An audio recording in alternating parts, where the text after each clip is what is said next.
Hello everyone, we are D&D Breakfast Club. We wanted to invite you to our table today to talk about everything D&D 5e related. Today we're going to go over our top 5 picks of 3rd level spells.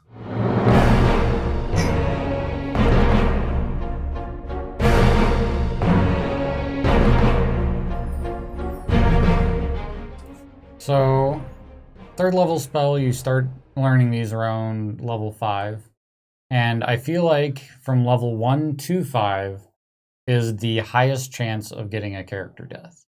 So, I mean, your low hit points when you have like 10 hit points and something hits you by 4 or 5, this takes half your health, right? I mean, at the level we're at right now, we have 100 hit points. Something would have to hit us by 50 in one round, which happens. It happens. But it seems a lot less frequent. And so the spell I'm talking about is Revivify, which ideally at least one person in your group should get at level 5 because they're the designated healer. They usually have a way to revive somebody if they fall in battle. It's a good way to have a character that you've put 5 levels into not just become, oh, well, they're dead forever. There's a lot of other higher level things that if you're going by the rules of experience, it'll take much longer to get those ones. But it's like, do you really want to have a character from level 5 to level 14, and then all of a sudden you're like, oh, I can get my level 5 character back? You're usually more invested in the character that you've spent the most time with. So it's nice to get that character back, not lose him, not have to create another character that you're invested in. It's just overall nice to have that spell. Yeah, with the way raw D&D works, Revivify just works. I don't even think it's with the soul willing. So it says you touch a creature that's died within the last minute, they return to life with 1 hit point. Whether they want it or not. I mean, it's been a minute. Like, you could make the argument that, like, their soul hasn't really departed yet.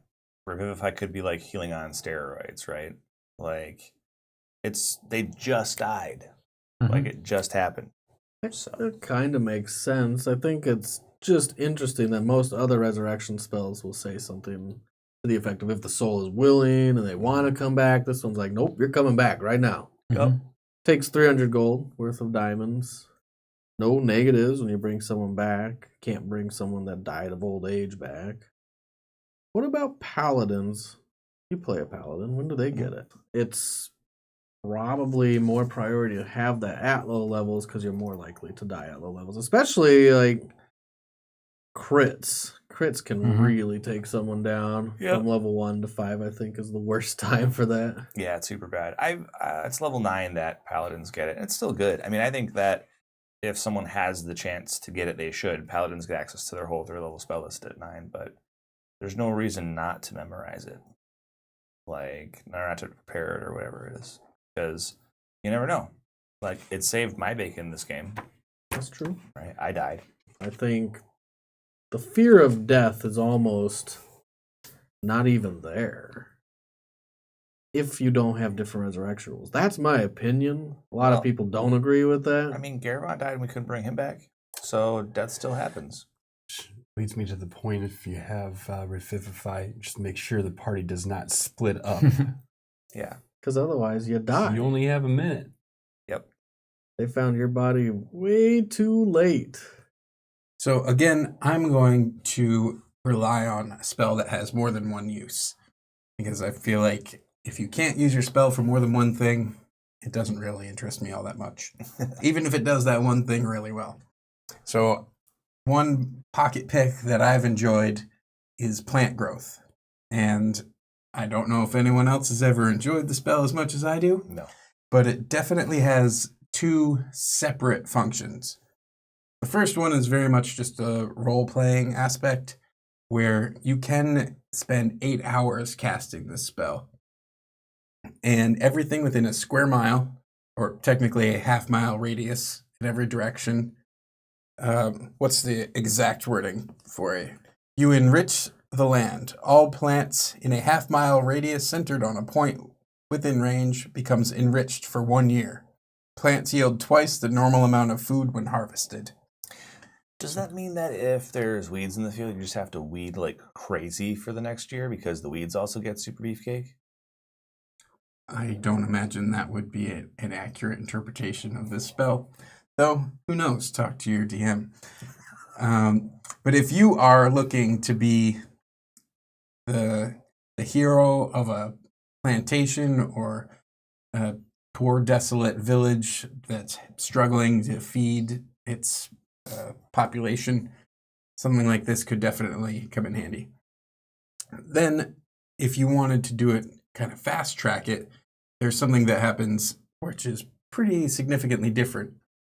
And that is, as one action, you can choose a point within range. All normal plants in a 100-foot radius centered on that point become thick and overgrown. A creature moving through that area must spend 4 feet of movement for every 1 foot it moves. So it not only...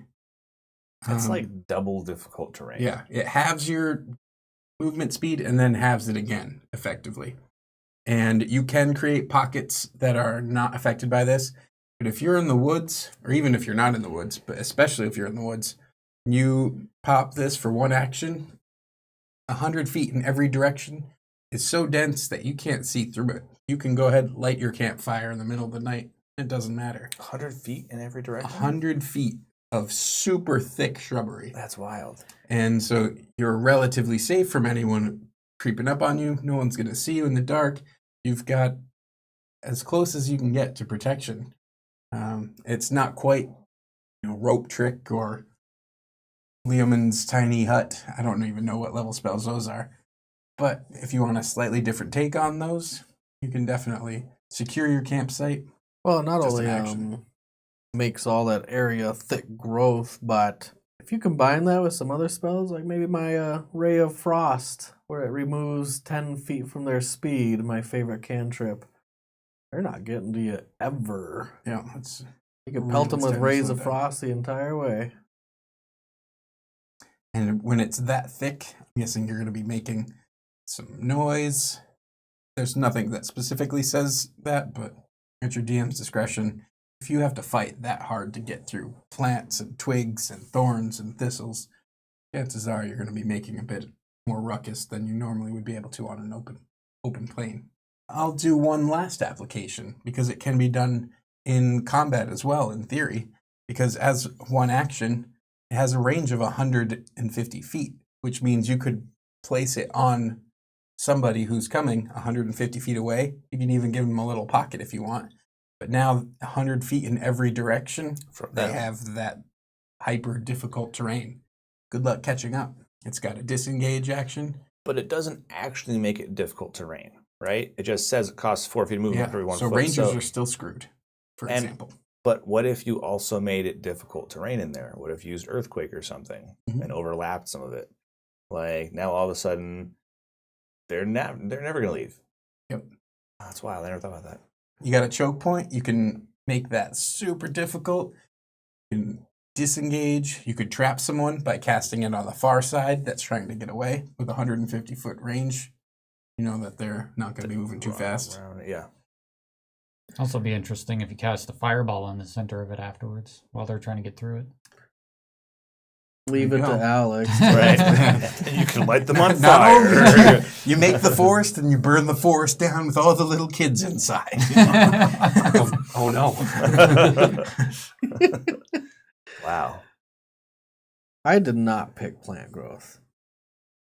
I don't know if that'll be in my top picks, even though you picked it, twice?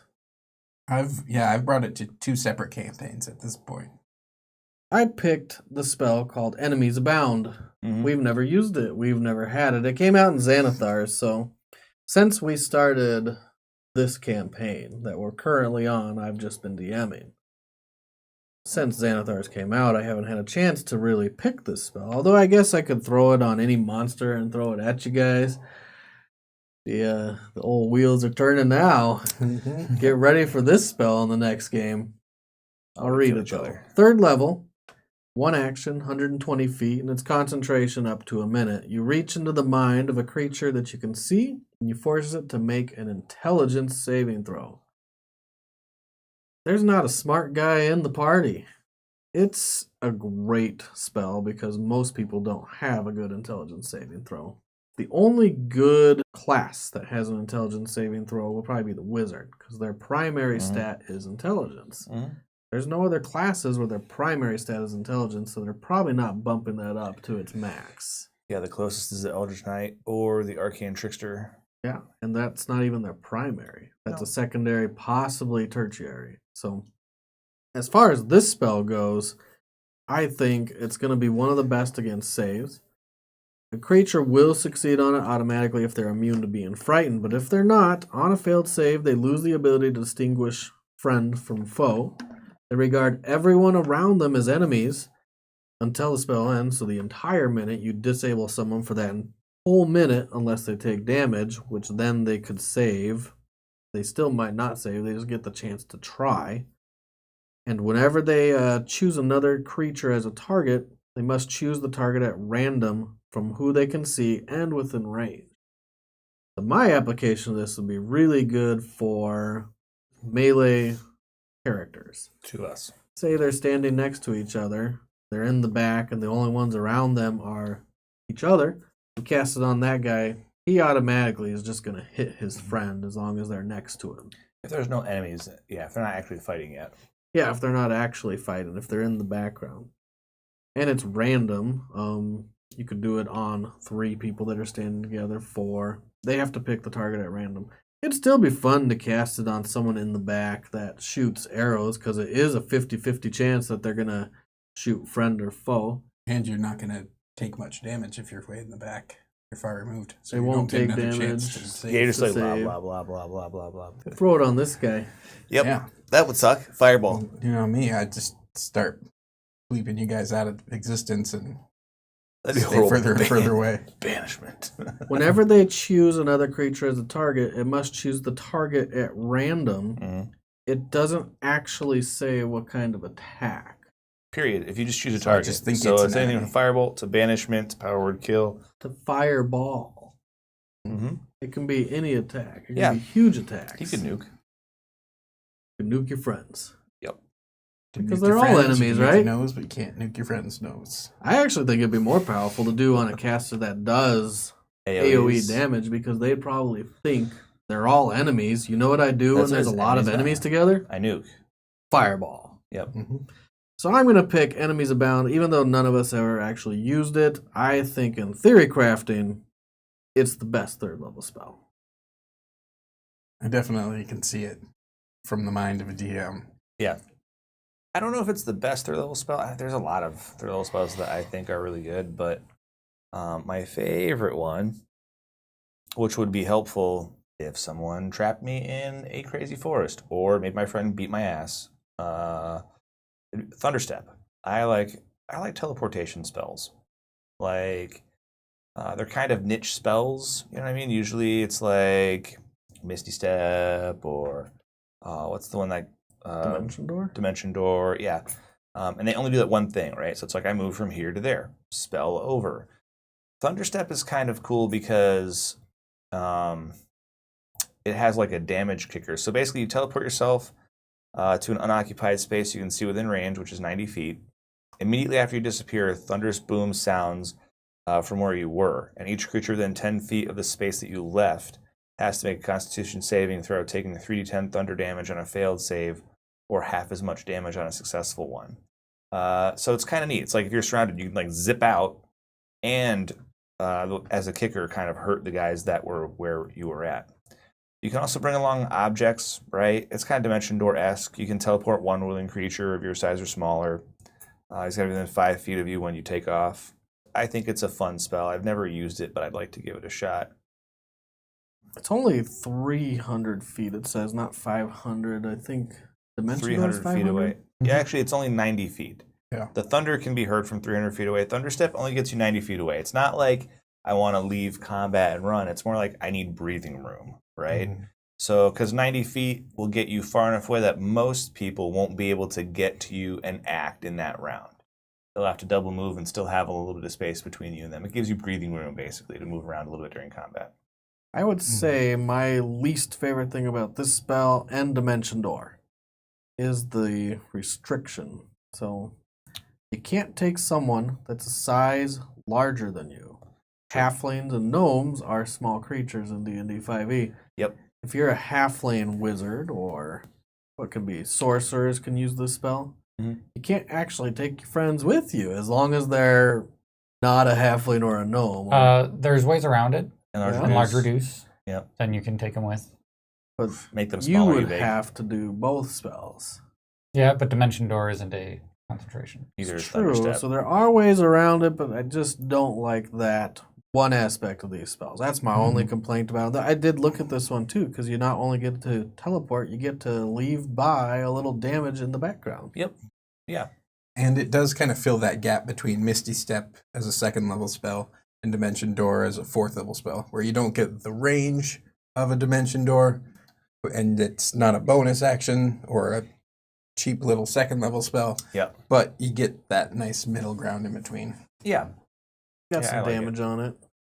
I know. That's So- probably why it's an action, is because it not only has damage, but it also teleports. Yeah. Yep. Yep. Yeah.